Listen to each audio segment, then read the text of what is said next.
Okay, quick update for today. Tried to strip the old asphalt coating off, and to its credit, it wasn't coming off easily, so I didn't try and take it off.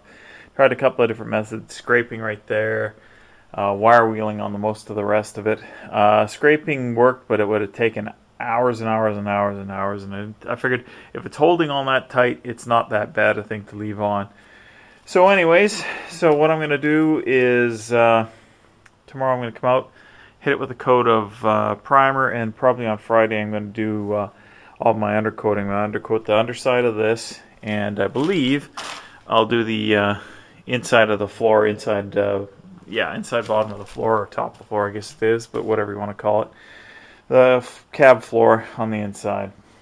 And I might as well do the undersides of the inner fenders as well. I was planning on doing those for rock chip protection and all that jazz.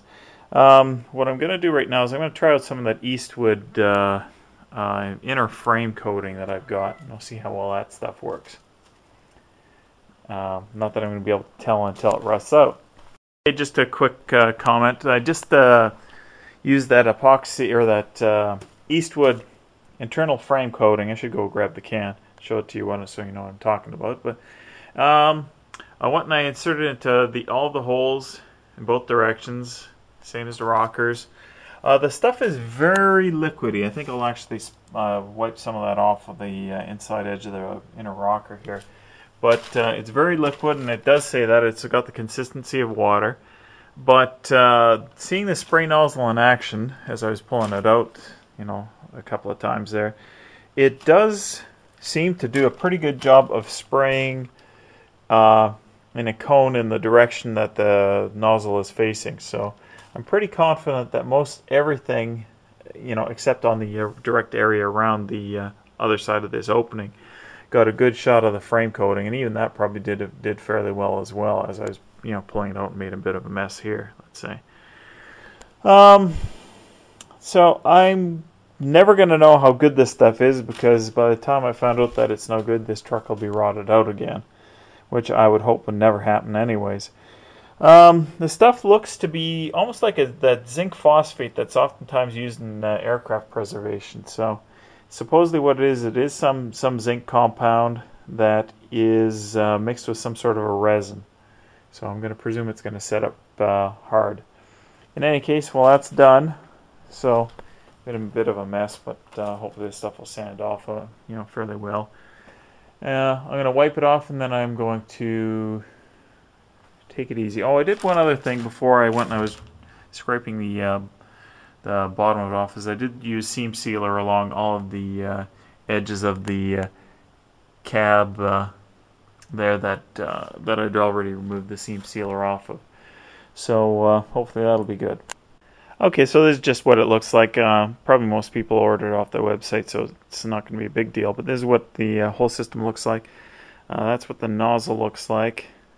I probably should blast it again, invert it and blast it again just to clean it out. But otherwise, it seems to be quite effective. And I also wanted to mention that the clock starts right now. I did some calculations on, or I did some scheduling estimates on how long it was going to take me to do or get the truck into paint and clear, and the number came out at 72 hours of labor. Whether or not that's a realistic number or not, I don't know.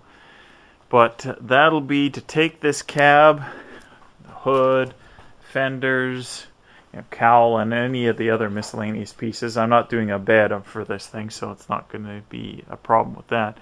But to take all that stuff to mounting it, priming, painting, bodywork, or whatever order you want to say, and to dropping it and bolting it permanently in place on the frame, and including some other stuff like putting another coat of primer on the frame, putting a coat of the same SPI primer on the transmission just to make it look all purty, and a few other miscellaneous things. So I've taken Friday through Wednesday off.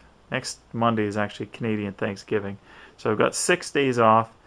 9 days work. We'll see if I can finish this by the end of that. If not, hopefully the warm weather will hold out until the weekend after this next one, and I'll be able to prime this thing before things cool off too much.